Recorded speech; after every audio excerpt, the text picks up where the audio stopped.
Hi everyone, thanks for joining me for the best games that were released in 2024. I didn't actually think I was going to get to 10 games played that were released this year, and I have just broke that barrier. So I wanted to come on and tell you what my favourite games of the year were and why and how they play. So diving straight into number 13, unlucky for some, is actually an expansion for Nucleum. Wherever possible, I've tried to use my own photos, but I have got some stock images just as a backup as well. There's not a lot taking place. This is a pre-game image. In terms of this new map, and I think some people thought this expansion came out so quickly, they must have had it in the making. But this map is so much improvement and so superior over the original, there would be no reason to ever play the original map again, as far as I'm concerned. It's removed the double points from Praha, and you can move goods around the board more speedily through the ships. It also makes more sense putting workers on coal mines to give you a boost for your energy supply. It's just an exceptionally well done map. It's still tight. You still have to be quick to get a mine out. Um, the the rules are exceptional for Nucleum. I do think it's a fantastic game. One of the best games that's come out in the last 2 3 years, I would say. Plays well at 2, 3, and 4. The downside for me with Nucleum are it's a race for the contracts. You've just got to constantly watch the contracts every time you take a turn. What can I take? What can I take? Because they just get swallowed up so quickly by everyone around the table. But then obviously they're blocking up those slots, the bonus slots, which you do sometimes need as well. I've got a game that's a bit more further along here. So I've noticed that can be a really good strategy, putting two workers out together because it increases your income by 4 points. You'd get 2 points each at this location. So it's a really good way to get your income up. Getting the turbines out just makes it much more efficient as well. Um, I do really, really like it. My friend Craig and I have played it probably about a dozen times overall. But the setup for my friend Craig is is enough to make him put it on the sale pile, which is a real shame. It is a bear to set up, and it's excellent when it's playing, but then taking it all down as well. I do love the introduction of the boats. I know you've got to switch out the contracts in relation to that. Makes me wonder what other expansions, if any, they're going to have further down the line. Probably more maps, I should imagine, a la Power Grid, and tweaking the rules slightly here and there. Um, I thoroughly enjoy Nucleum. If you haven't tried the Australia map, I would highly recommend it. New tiles, new rules, but very, very good. And that was my only expansion for 2024 that was released this year that I've played. Moving on to a couple of honourable mentions. Coming in at number 12 is Sultan Sea. Sultan Sea is a economic game. I was about to say heavy economic game. It was heavy for me, not so much for other people. And I didn't have a huge amount of pleasure playing Sultan Sea. There's always these extra costs of, as you're progressing, you need to keep your workers working. Overtime is effectively the only way to get a profit because you're mining the best resources at 6 and selling for 9 on other boards. Um, so this one's fallen very, very low for me. Probably a 5 out of 10. I would play it again if someone really, really wanted to play. I could probably even teach it. This board is very clever. It's quite intuitive. The symbology is decent as you're progressing through the game. So there's good graphic design, which you desperately needed. You're buying shares. Very weak in this game. It's not that impactful. The bonuses aren't that impactful. Here are some of your sales price. So selling at a maximum of 9. So the overtime allows you to create more resources in one action. These cards are interesting, telling you how hard it is to drill down. So it's twice, 3 times as hard. You've got to get through 2 layers of rock to get one resource. I can't remember what they're called. It's been a while since I played it. I did play it a bunch of times, but I don't feel the need to go back to it. You've got this tiny. My friend was always complaining about how small this score track was around the game. It doesn't take much to be nudged. I really like this as a trigger. So it's a player end trigger. The game ends when players have done enough of these contracts, or the contract debt runs out. And this is the crux of the game. You can see here that as you earn and spend money, you're spending the costs of the money that's involved. Here are some contracts. Spend these resources to get these benefits here. The issue for me with this particular game, and it's made the game very, very long, is that you constantly have to look at your hand to decide what to give up, which means planning. I'm going to need that in 1 turn, that in 3 turns. I'm going to need that next round. What are you trying to get rid of? And it's so slow. It just causes so much downtime. But even with 2 people, you're constantly having to think, what do I need? What am I not going to need? And the 5 cards versus the 3 cards over here, the benefits are so much better on 5 cards. You're just trying to level up to get to the best cards, and hopefully you don't have to get them and move them on. Here's quite a good card. So it's a little bit cheaper to get the resources out of the ground, cheaper to get a contract. And there's some end game points where you see these laurels here. But again, not that hugely impactful. I'm talking a lot about Salt and Sea for a game that I didn't really like. It is a good game. Here's a really good Board Game Geek download for a round tracker. Some of the ones that are out there just help smooth the end of round process. I didn't enjoy it that much. Hopefully you enjoyed it. What did you like about it? Tell me in the comments below. It's just not one for me and my group. One for the geniuses and the people that find pleasure out of work. That is in the wrong place. So, moving on to the next game. The next game is Beyond the Horizon. Another honourable mention. Didn't quite crack the top 10. Number 11. Why is it number 11? It's number 11 because Beyond the Sun exists. If Beyond the Sun didn't exist, this would feature much more highly and much more prominently. Unfortunately, this adds layers upon layers upon layers to do simple things to build a building. It's going to take you multiple levels of actions to get there. Have you got the right soldiers? Have you got the right resources? The board works in the same way. The resources that you generate work in the same way. It's good iconography. You've got an extra bonus row, which is quite interesting as a player board. Your technology works in the same way. You're trying to open up what you can access and what you can do on the board. The resources are basic cardboard chits. Probably not worth 50, 60 pounds worth of game there. Here's the gripe really.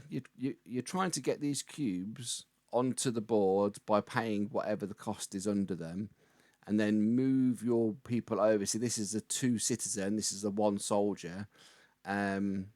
So this one here, you can try to score 8 points by putting a soldier out on this area here, which generates an immediate coin.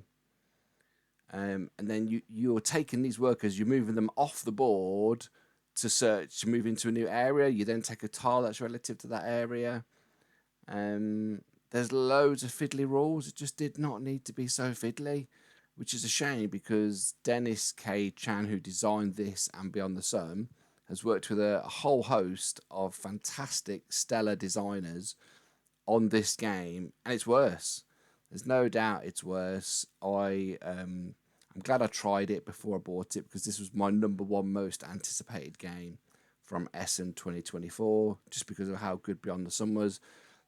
That's streamlined and smooth, and that is the doorbell sorted, cup of coffee ordered. Where did we get to? So yeah, we got to figure out the costs of the boards, Can you afford it? Then your workers start again, and then they've got to spread out into new areas. You can move into other people's areas. So here, someone could have a 3 villager on my board potentially as well. So there's a little bit of interaction. In terms of the technologies, obviously the first lowest technology, everyone's always here. By going here, you get to increase your bag resource, get 1 coin immediately, taking the action, spend a coin, kill a worker to create a soldier. So very similar to Beyond the Sun in that respect, but these iconographies aren't as clear as I would like them.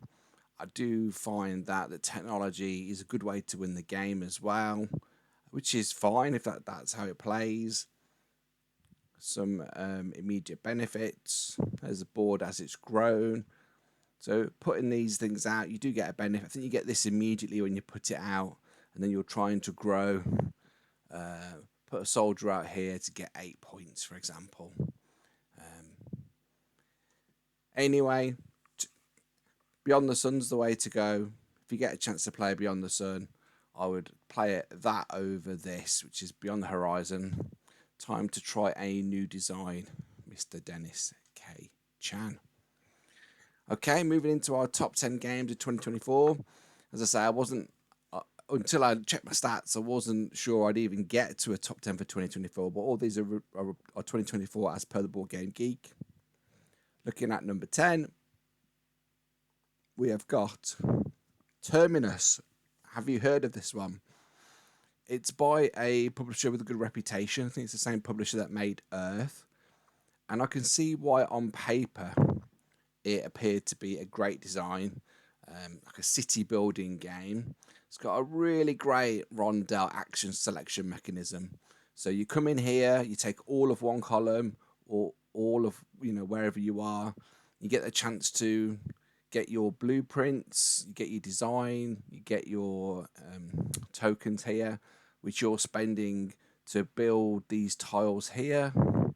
So this is a good tile. So spend 2, but you can generate more power to get across the board, because on your player board you've got to generate power to get across. You can see here me and my friend are sharing the same resource. It gives us a discount to be able to get these resources. I really like the road structure, being able to build buildings, share spots. I would 100% play that again. That's really good. This is excellent. What the downside was, though, the third player, dummy player, was not that great. This was the third player here, I believe. Just didn't do anything. There was no impactful decisions from it. And also these contracts, if you're lucky enough to get doubt contracts at the start that work with one of these, whoever gets this wins the game. I can't remember the name of them. It's been a while since I played it. These are interesting ways to upgrade your player board. I'd always try and get 1 or 2 of those in the game. These are always interesting. There's a great big bunch of these player ties you can build out to meet end game goals. Like you might want to build in this area, and this area here, and building across that will get you 12 points at the end of the game. And because you've got a worker on it, you can improve the actions that you get from this rundown. So, but again, played it a bunch, really liked it. It came down to the end of game contracts to see who won, because it was so tight everywhere else. Like literally, you're putting out the same amount as other people around the table. The only differential on the score was these city contracts ultimately. But yeah, I would play it again. I did enjoy my time with it, and just be mindful that you've got to make sure you get into one of these at the right time to score the maximum amount of points, and they'll probably do the job. Just some close-ups. This is if you take that tile, it comes with that MH, which is an area, and that area can then be part of your endgame scoring. This is a terminus. Terminus is it the star, I believe, or you can, depending on what card you've got, it can be the end. You're building out from here. You can't build in any other direction until you upgrade your board. So you're building one way, like a snake away from it. And these mini terminuses, can't remember what they're called, they give you extra bonus points as you go in. Trying to be as efficient as you can with your movements. You want to grow because you can never go back over yourself. You want to grow as interesting of a line across the regions that are important to you according to your starting cards. If I built it here, I can't build here because that's the start of your thing. If I could have built here or here, then I'm going to have access to that tile. So that player there has done a good job of getting me out of that tile effectively, not being able to use it. As I say, really good run down mechanism, being able to take, obviously that's efficient, leaving someone one, so that's quite clever if you can snag one from somewhere else. And here you can get contracts and upgrade your board. No, upgrade your board is here actually. That symbol there. So here's your player board. You must be able to see. I've taken all of my terminals up to this point, so I've now got to move this forward to be able to release more terminals. And this was my start of game bonus. You can hold 8 resources, and that's quite a nice touch, being able to, because it makes you spend, buy, spend, buy, spend. Here's an upgrade, so every time I take that action, I get an extra cone. That was quite powerful. I really enjoyed that one. And it looks like I've just got the upgrade where I can build in a second direction on my terminal there. But I didn't get any of the city bonuses for whatever reason. That wasn't the strategy in that game. A bit further down the line. We're both able to use that one because we've both got a road next to it. Stops built on districts that are not of the same type as your prime hub. Obviously, at the start of the game, he's clocked that better than I have and got into a position where he started from. But corner districts with at least one of your stops. So getting into one of these corner districts with a stop on it, but I started too central to get there probably at that point. So yeah, really integral to the game. Make sure you're hitting these city cards, at least one of them. 22 points is insurmountable effectively, and definitely a game winner for whoever gets there. Even difference between 8 and 22. So do be mindful of that. But Terminus, not quite as big as hit as Earth. It's probably going to come and go, I should imagine. On to number 9. Number 9 is Cities. So Cities is a game where you have to take an action in one of these rows. So by the end of the round, you'll have taken an action in each row, and you have to draft a tile. You have to draft some buildings. I wonder if there you go. So you have to draft a tile. You have to draft a card. You have to get an overlay, and you have to get some buildings. And what you're trying to do, you're trying to build onto these areas to meet these end game goals or meet your own tiles. I think I smashed this game when I played it. It was very, very good. It's because it's with 4 players. I haven't had a chance to play it with fewer players, but at 4, it's excellent. It's a really fun game.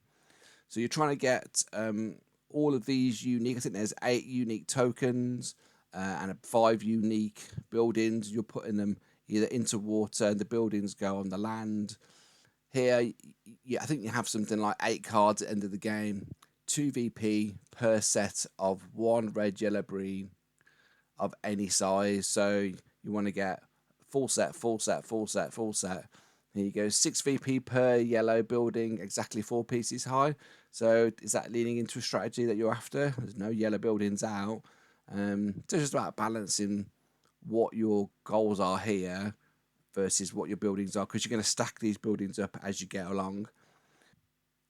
There's also a end game objective that everyone can apply to. So in this one here, if you're the first person to do it, at a water area of at least 7 spaces, you get to put one of your tokens on there for 5 points, and you're trying to be the first to get those. Obviously, in a 4-player game, one person isn't going to get them. You can't go for everything. Moving on to some more images. Over here, we've got your tokens for when you're ready to claim some end of game goals. Can't quite see this first player mark here. That's quite interesting. I wonder if we can get up in a minute and have a quick look. So it's just explaining a bit more about these round to round. So you take that into your hand, and that's your personal goal then. If you can achieve 1 victory point per water space in your largest area, obviously you want to get 2 or 3 of those. I think there's probably 2 or 3 of each of these contracts that'll come out. Here have your end game scoring. I believe in the box there's probably 3 or 4 different cities. You get a little bit of variety. It's nice when companies do that. This is the start of my base. I'm trying to get, here you go, all 5. Oh, it's 4 of each. So you're trying to get 4 unique items into your water and into your park. And this is the start of my hand as well. But the fact that you have to take something from every round every time, it's just a nice design. I believe it's Phil Walker Harding that's done it. There's a star here on the first player marker. So that hopefully you're building towards executing some of these. So sticking with the blue theme here, that all leans well together. I managed to get everything unique on both tiles as well, and both sets, which gave me a good score. Here you go, here's some claiming of those points ready for the end of the game. And this star here means your first choice next round. I think you get some points into the game if you hold it as well as at the end of the game. But to be able to go first is it can be quite powerful and get something that's urgent or you desperately want to get. So it's quite a nice footprint, really interesting. Probably plays well at 2, I should imagine, because I think you get to use 2 workers twice. Plays in half the time, I would imagine, if that's the case. And there's my final setup. It's really fun, pleasant tile laying game. If you like Baron Park, you'll probably like this. You're scoring as many of these as you can. You won't score them all, potentially. And that's it. That's Cities. I really enjoyed it. I'd definitely play it again. I'd probably only play it with 4 players. Just because that was the best experience. It's designed for 4, I would say. So next one on my list is Wormspan. Have you played Wormspan? What did you think of it? Is it a bit too much like Wingspan? For me, it's different enough. Wingspan is designed to be quickly played, quick decisions, 2 players, 3 players. It's a fast game. This is a bit more thinky. And it is a game where you have to strategize a little bit more. The cards also cross score against themselves. So you can see here there's some of types. So these cave cards give you immediate benefits. And these dragon cards, same as Wingspan, they're all cross scoring against themselves. More so in Wormspan, they're cross scoring than in Wingspan, because Wingspan you've got the end of round objectives and they don't exist in this game. So the cards, it's all about the dragons you get, and there's such a big pile of dragon cards as you can see here. Every game is different. I think I've played it about 3-4 times now. I've taught it a couple of times, so it's very straightforward. The delay in the game comes from people that have a lot of actions, because as you're moving your explorer along, you can activate things. And I counted in one of my games, one person, I leaned over and said, that turn took you 8 minutes. So you don't activate your explorer every time, but when you do, you can trigger a lot of combos. So I'd probably shy away from a 4 or 5 player game in the future, just because I played it. All my players have been at 4 or 5 players so far. Else you're knuckling down for a long haul. But I do like the actions. It's a really fun aspect of getting an immediate benefit of building out a cave. It's a bit of a generic rondel in the middle where you can get a quick benefit each time that you move around the centre. I don't know if I've got a picture of it, possibly. So this here, so when you use your explorer on and he crosses over this dragon from here to here, you can cache a food, as someone once corrected me. You can cache a food on here for a point. You can lay egg for points, and you can gain benefits. So there's only 3 times you can execute that line potentially. But after the first row, you have to put a cave out before you put a dragon on it. The dragon has to live somewhere.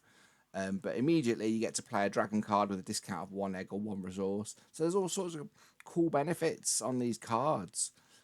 Pay any 2 resources, then gain a crystal from the display, from a cave from the display, and play it for free. Free stuff, another action. It's really good. And quite often, in Wingspan, you have to sacrifice. Well, I'm not doing cards. I'm going to do the woodland. But in this, I've seen people fill out all their lines. Excuse me. All the time. So it can be a game where you can max it out just from thoughtful planning. But it is a game that anyone could play. I do like the artwork. I think the artwork's fantastic. I think that every dragon is unique in the game. The eggs are cool. It's just a very nice experience. And what it proves that you could probably turn that system, the Wingspan system, to anything. A war game, potentially. And moving up and down tracks and doing other things. So, yeah, thoroughly enjoyed my plays. There was some round-to-round scoring. Here you go. Hopefully you can see what some of these do. Hatchlings, they're the baby versions. By the end of the game, you want to have these on your... you want to be ready to score these Kev cards on your player mat. This person's got the most at that point in time. It's also a bit of a refresh your actions. So every one of these coins here is an action.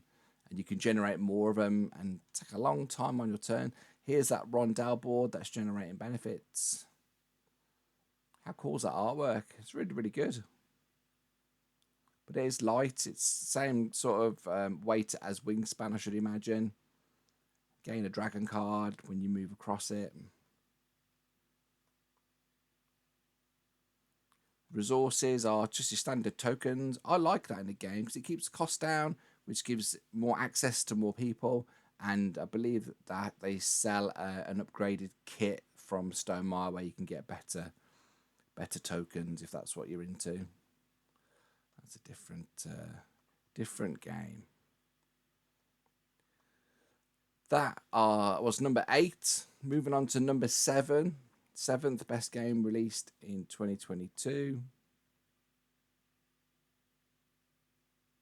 What was Wingspan? Is Wingspan a 2024 game? It might be 2023. Apologies if I've dropped the ball on that one. I will check it afterwards. It feels like a 2024 game. Number 7, we have got Kavango. Kavango, I think, is the name of a plane in Africa. On that Kavango, you are building up rows of animals. So what you've got here, you've got the type of animal that it is. It's a predator, and it's what is that? I think that's a part you have to have filled up enough of your board to be able to play that. So in this shield, I must have filled those 2 to be able to put. That's a cost that you have to meet, and you also have to have these already on your board. So as long as you've got these symbols on your board, you can play that card. So it's an engine building game. It's got a bit of a Wingspan feel to it. There's no rhyme or reason as to where to place some of these. This was really interesting part of the game is that you've got some basic environment cards that you're adding. You start with some basic environment in there. And when those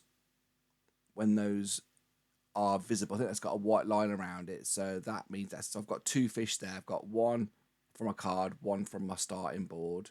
That one's not, but I've generated 2 bugs because I wanted to put a rock monitor out. It's worth 6 points end of the game.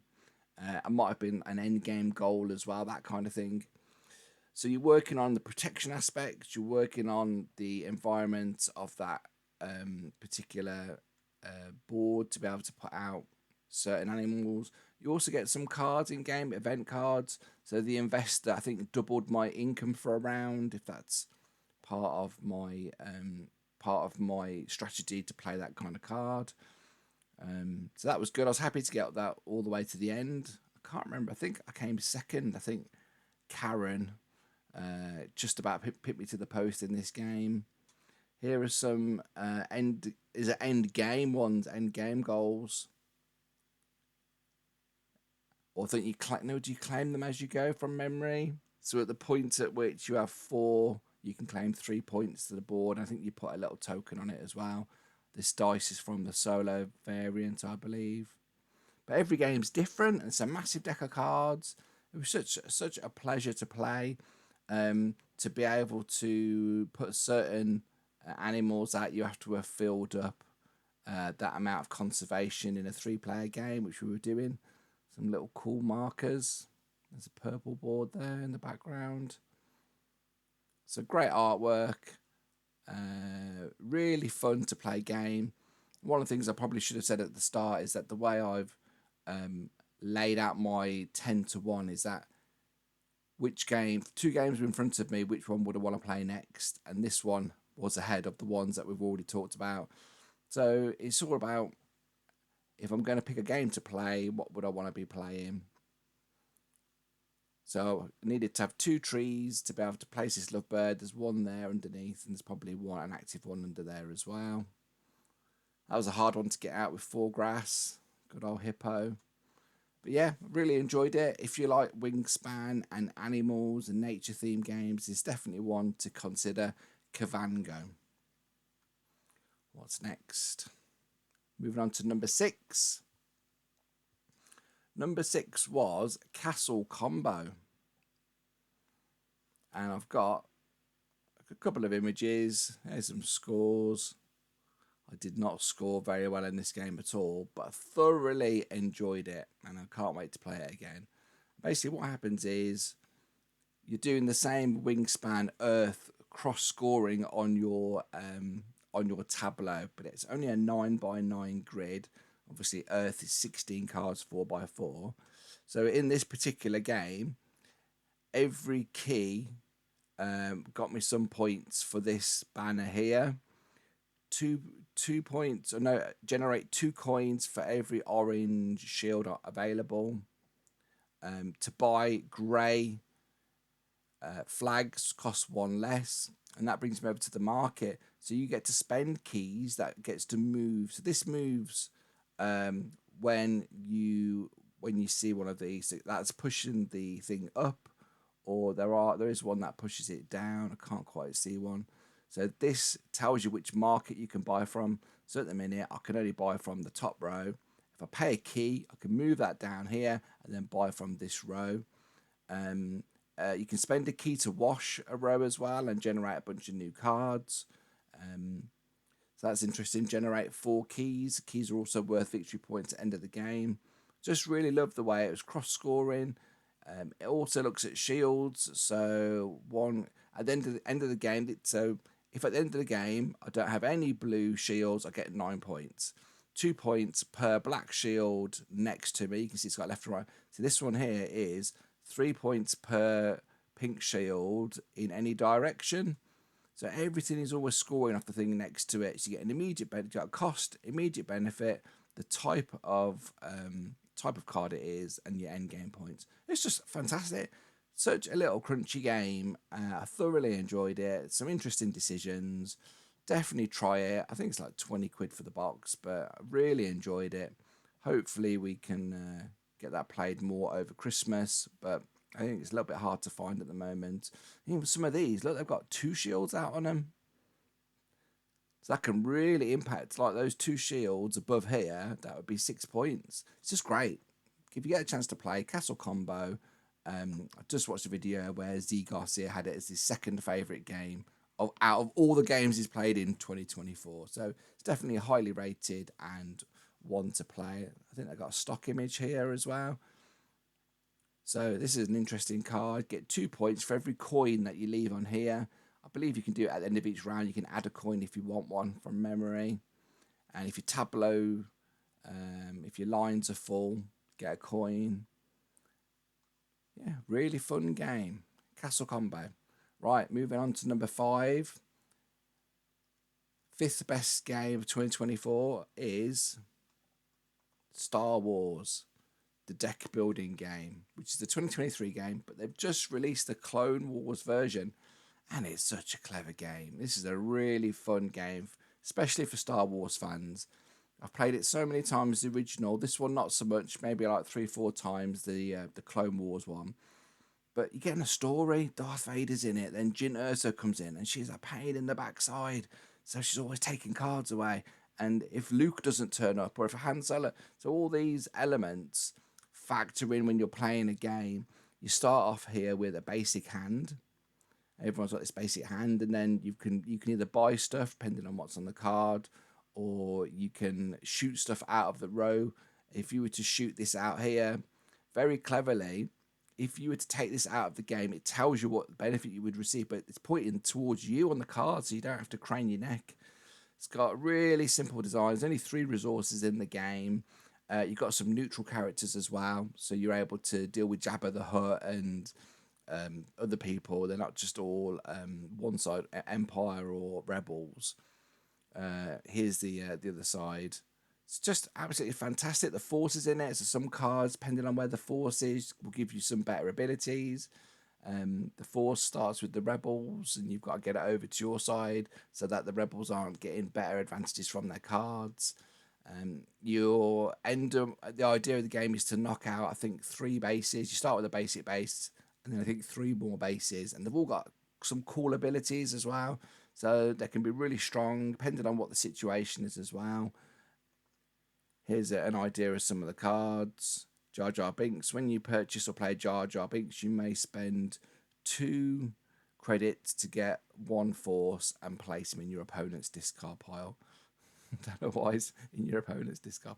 Jango Fett. When Jango Fett defeats a target in the row, draw 1 card. So he's got a strength of 5. You can shoot that. So that symbol there, you can shoot that against defending ships. You can shoot it against bases. You can shoot it against the row. It's just really flexible, really fun game. Great artwork, great stories. This is one that I took. Discard 1 card from the Galaxy row. But if he gets blasted out of this row, out of this market row, then the other person would get exile 1 of his cards, so that tightens up his deck. It's just a really interesting, fun game. Love the artwork, love the back and forth on it. I've played Star Realms quite a lot. It's got a bit of a Star Realms vibe, but it's different enough to warrant more plays, and hopefully they do another expansion next year, which I'll definitely be looking at getting myself. So here you go. When you refill Mustafar, gain 4 Force. That's a good way to get it back to. But depending if that's what I want to do, if that other player's got a lot of Force cards, I want to get it back. The Empire in this deck, they're just all about forcing as many people out onto the battlefield as possible, getting all your ships. So this ship is defending his. So he's got 5 defense. You got to get through the 5 defense in 1 turn, I believe. And then you can start attacking their base as well. This is like just counting up the coins that you've got available. But yeah, really good game. I think it's for what's in the box for 20 quid. What's in the box is a lot of fun, especially if you like Star Wars. So that was my number 5 game. Number 4 game for 2024 is Men Nefer.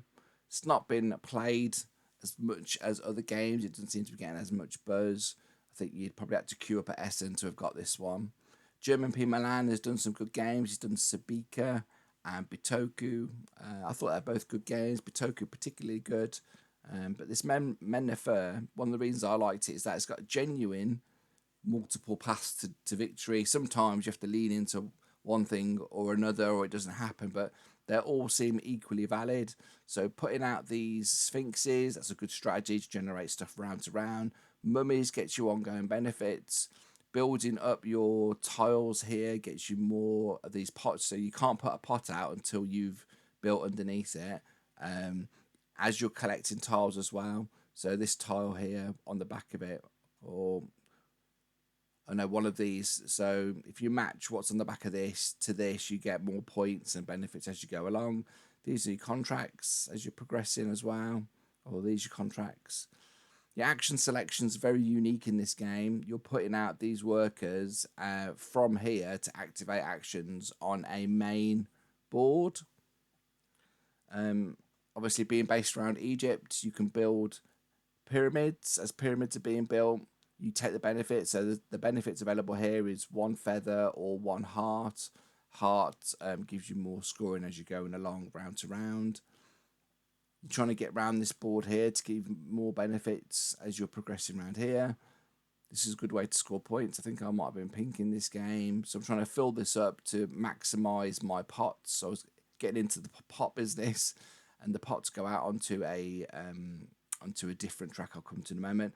Getting these out, so you're scoring here. So that one would have scored whatever's under here. There you go. So that generate one cube in that area as well. So 2 movement on that track, contract or 2 points there, plus a brick wall out. It's just really interest load you can do. So at the point you put is my pink worker, I put that in there to take an action, which got me one of these benefits, and then I put that into there, and then that moves my pink worker on here. So this priestess with a pot got me more benefits that way. This was a really popular track, so I wasn't bothering to fight on that track, but the benefits were good. I was getting ahead over here as well. That was contracts. And here's where you put your pots out. You're trying to score more points as your pots go further and further along. You get more and more benefits. You got to move your priestesses on as well, getting these pots out as you're progressing. This was a really interesting track. So this scored every round. So you've got past that, you score 5 points every round. So that was quite. Oh no, it's over here actually. The statue. So that you can get past that 8. That's 8 each time. And this is your feather track and your heart track, and you want those to cross at some point so that you're not getting minus points every round. So there's an incentive. I should be losing. So I think here I was losing something like 3-4 points every round until I'd move that on far enough to touch my hearts. Obviously blue's doing well getting that to there and generating looks like 5 points every round. Just really, really good. Move your ship on, pay the cost. I can stop in here. I can get one of these tile benefits. Pay a cost of 2 to get this as fill up. Got all these benefits you can get off here as well. Can't quite remember what all the iconography does. It's been a while since I played it, but everyone had a great time. I highly rate it. Don't see too many games about Egypt. It's something that I'm really interested in as viewing it from afar. I've never been, but would really like to go. It's just looks like a lot going on, but you only get 3 actions, 3 workers per turn, which I think is 6 actions from memory. It's just really, really good game. If you like Euro games, that's definitely one to consider. Mennefer, which is the ancient capital of Egypt. I had a little game of White Castle recently. That shouldn't be there, but that was really good. If you haven't played White Castle, give it a blast. What is the second best game of 2024? Should we find out? It was a game called Sankore. Oh my word, this is a heavy thinking game. There's a lot of strategy. I was almost at the point of, is the juice worth the squeeze? Because it took a long time, probably 3 hours for 3 players in a learning game, constantly checking the rules and what ties into what. So I didn't barely do anything on this middle board, the maths board, I think. And I tried to spread out as red across the different regions, which meant I could lead into these other areas and score points here. I think I won a couple of points, if that at all. But it's very, very heavy. You need to have the most in a row to be able to say you've learned the most in that field. You're pushing things along here to release other benefits. So everything links into everything else effectively. And these are, as you're opening up your tile board, you get to put these out on your board as you go along. I think it was quite opaque scoring, so we didn't know who was going to be winning at the end of the game. Here's another excellent BGG printout. It just gives you everything that's in that entire rule book on this one sheet. So you are trying to progress these tiles here. You want to progress into It's telling you what actions you can take. So your action selection is you put a worker on here, take that action, but then to do more actions, you need to build up your pyramid to get more and more actions and get more benefits. So I think that's in relation to what you can do next, potentially. I have played, is it Merv? I think it's Merv, something. And that was a really good game. And I'd like to play that one again as well, but it's nowhere near as heavy as this particular game. There's just lots of interesting decisions. You can genuinely lead into different paths. I think with some games, I had some issues with like Kutnahora and some other games where there's only one or two real methods to get points. Like the mining wasn't that good in that, and the patron scoring each round wasn't that good in that. Whereas games like this that are quite expansive, you have to make decisions as to, okay, well, based on what I know, I'm going to push and do more traveling, or I'm going to do more studying or more prayers. But Sankore is a really good game. If you like heavy games, I can definitely recommend it. Hopefully going to play this one again before Christmas or around Christmas time, if possible. Here's me progressing. So you have to make a decision. So if he'd have gone that way to blue, he gets an extra benefit as well. But obviously gone that way to take this action benefit. It's got to be about 6-7 months since I've played it. But yeah, getting these out gives you more benefits. There's just a lot going on. There's more resources I was earning. This is some sort of multiplication. So if I was doing well on blue, I'm doing 2, 4, 6, 7 times wherever I am on the blue. So that was my biggest scoring region at that time. Getting into the book game as well. You want to be as many of those as you possibly can. But you can't do everything. And that's the best part about Euro games, is not being able to do it all. If you've played Sankore, let me know what you think. I believe it's part of a trilogy, so I'd expect maybe another one next year. And the best game, my favourite game from 2024 that came out was... Oh no, this is number 2, isn't it? Number 2, my second favourite game was Skyrise. I've only just played this as well. And I was really happy to have played it just before I did this video.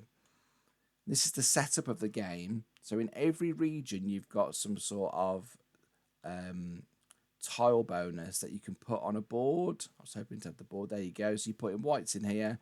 So let's say you've got 1 white, 2 white, 3 whites at the end of the game. If you put out one of these one of your buildings into an area, let's say that's right. If I own 3 whites times 3, that's 9 points end of the game. So you're trying to match what you're doing well for these tokens to these areas. I'm thinking about buying this game. It was just so interesting. The bidding and auction aspect. It's by Gavin Brown, who I think also did Brass Birmingham. And it's a fantastic Roxley production. When I take the C for the first time, the C token, I can look under the C board and see what the points are worth. You don't know at that point what C, so then you can decide whether to stick with C's or go out and get more D's or A's. These ones here, these ones are you have to decide where you want to place it at the point of getting it. Obviously, you want to lean into a couple of colours.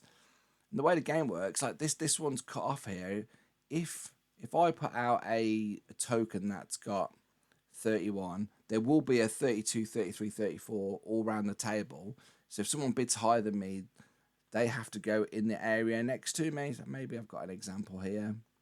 So this 23 is the active bid. The next person's gone to 32. So the next person can either go here, which is next door, here, which is next door here. So you've got all these decisions to make where you want to head. If nobody wants to go higher than 32, you turn that upside down, you take that token, and then you start the next bid. And if you're clever, you can lock off these areas. If you can win this one, you start the next bid, and you can put the lowest. You can put a number 1 in there if you want to. But the game comes in 2 halves. It's just really clever. And it's even like a family weight game. You can play it with children probably 8, 9, 10 years old. And some of the scoring in our game was if you own both sides of a bridge, you score extra points. If you were able to build 3 around, I think I got that one. So I was getting points for having 3 buildings around a lake. and you wanted to have the majority of highest. So we had equal highest, but then green broke the tie here by having a lower one in as well. So here you go. Points for having buildings each side, points around the lake, having the highest unless there's a tie break. It's very clever how these blimps break up the areas, so everything becomes connected. It's not necessarily broken up, so that is actually connected to this. You could go there potentially. You just got to keep your eye on what other people are picking up. It's all open information, apart from the points. When people are putting tokens out, so if someone's got 3D tokens on their board, then you don't know what D's worth. That might be worth, I think it was the highest was like 8 points per token. And there are ways to mitigate that and get it even higher. There you go. So he might make all his D's worth an extra 1 point if he gets that particular token. But I'd say 3/4 of the board was used. There's plenty of good decisions, and you can sniper some really interesting spots, like making a really good decision. Somebody, I think I was building here. He managed to win that one. Then he got that one for free. Could have played a smaller one like this guy has here. He could have just snuck a little one in there to win it. Everyone's got their own unique capital city building. If you play a capital city building, that's this shape here, you automatically win that spot. No one can bid higher than you, even with the highest number that they've got there. But it's just excellent. You can build any. So once an auction's won, the person that's won can start building anywhere. But you got to be careful because you're leaving stuff open for other players all the time. It's the epitome of interaction. What a truly wonderful game. Thank you, Roxley. That is really, really good and very simple, very straightforward, but entertaining. And my favourite game of 2024 was Glass Road. I feel like for the last 10 years I've been playing modern games. All that training of resource management has been leading me up to playing Glass Road and Glass Road 2, Black Forest. Yeah, so it is a little bit like Glass Road, but I genuinely didn't like Glass Road, although I played it 5 or 6 times. The last time I played it, I kept bumping into people with the same actions, and half the game I spent having a basic action, which was very disappointing to me. Whereas this, you're the master of your own destiny. There are so many great cards. These cards all do conversions. You've got end game bonuses over here. You're growing your own village. Do you want more ponds? Do you want more wheat? Do you want to put some pigs out or some cattle? It's an infinite. There's so many ways to play this game. The variety is huge. You've got to be a person that enjoys resource management. It took a good couple of hours with 4 players to play, learning the game as well. A couple of players at the table didn't really like it. You have to be really into resource management, I think, to be able to enjoy it. So, excuse me. In the same sort of vein as Glass Road, the predecessor, at any time spend 5. Sorry, so this is 5 to buy that, but at any time, you can, as long as you've got one of those, you can generate 3 of those. Pay those costs, and that immediately gets you that benefit. At the end of the game, this tile's worth 2 points. So you're trying to get those points, as many as you can. But coming to the crux of the game, hopefully I'll show you the game board now. When you visit a location, you activate the 2 tiles next to you. So here, that's increase your glass resource or build a building. Or for every 1 wheat field, you get 1 porridge. You can also take this benefit here potentially as well. There were some people had loads of cattle and pigs, which was a good way of generating points, but then you need that to get meat as well. One of the things that was interesting is that you have to pay, what's it called? I cannot remember for the life of me what it's called. You have to pay that resource from your wheel to be able to progress over here. If you can't, you sit in the middle, go begging, which generates one of these and lets you move to the next one. So there is a notion of movement costs, not as bad as like Marco Polo, but there is a cost to move in. There's these spaces where you can get extra benefits. So at different points in the game, there are these little VP tiles that for a job you can get there. but I'd have to, you can move as far as you like as long as you've got the movement available. I don't know if I got a picture of a merchant. So if that was the merchant, I can switch that merchant out to any spot on the board. So if I want that tile there, I can bring that tile in, then I can use that tile and that tile. But you've got to pay an extra one of these resources to use the merchant. And again, it slows the game down a little bit because every time you look at the board, there's been a change to the board, but it's not a significant change. Very rarely you look down, you can't do what you were going to do, or someone's used the merchant and switched out your tile. If I visit a location, if I visit this location now, it's going to cost me any resource. So I can say I'm giving you a porridge or I'm giving you a wood, and that person gets a free item when I visit the same location as them. Same city, I should say, not location here. It's just really good. Like, generate goods. You're just constantly generating goods, spending goods, generating goods, spending goods, and your wheel gets stuck sometimes. So you then are right. Well, how do I get to clay this round? Because if I move that clay around, I'll generate more resources to spend somewhere else. Again, you've really got to be into resource management. I really am. I love Agricola, that kind of thing. And it's just it was a huge pleasure to play. There was just constantly no downtime. You're just thinking, what am I doing next? What am I doing next? What am I doing next? So from here, you could move into here. You'd pay a resource to each of these people. So I probably wouldn't go there. Might try and get myself over here, get a cattle from here. Then need to spend that cattle to convert that into something else. So yeah, it's very interesting gameplay. So here, what have I got? I've got these 2 tokens. I've got 2 of those, but worth 1 each. I've got no merchant token, but I can get a merchant token if I can spend this meat. Somehow spend that meat, which will move that on, which generate that, turn that into a 1. Then I'll have 2 each of one of those. So here I've got 2 glass to spend or do something with. It's also points at the end of the game. You're popping your buildings out here. So at any time I can spend 2 waters from my wheel to generate 3 clay, which where's me clay? So there's me clay here, 3 clay. That's a really common resource as well. But I thought I just had such a good time. Really, really enjoyed it. I'm shocked how much I liked it compared to Glass Road. It would have been easy enough to write it off. In fact, it's the complete opposite of Beyond the Sun and Beyond the Horizon. I thought they were going to be much, much better and this not be as good, but it's turned out to be the other way around. So it goes to show, working on old designs like Reiner Knizia, you can still turn out some fantastic designs, modern designs, that people really enjoy. So that's it. Those are my favourite games from 2024. I went to some amazing conventions this year.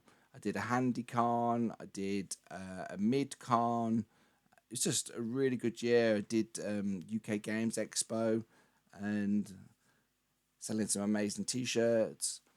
But tell me what you've played. What was your number 1 game of last year? I would love to know. And why did you like it? And it'd just be interesting to see how we match up, how we compare.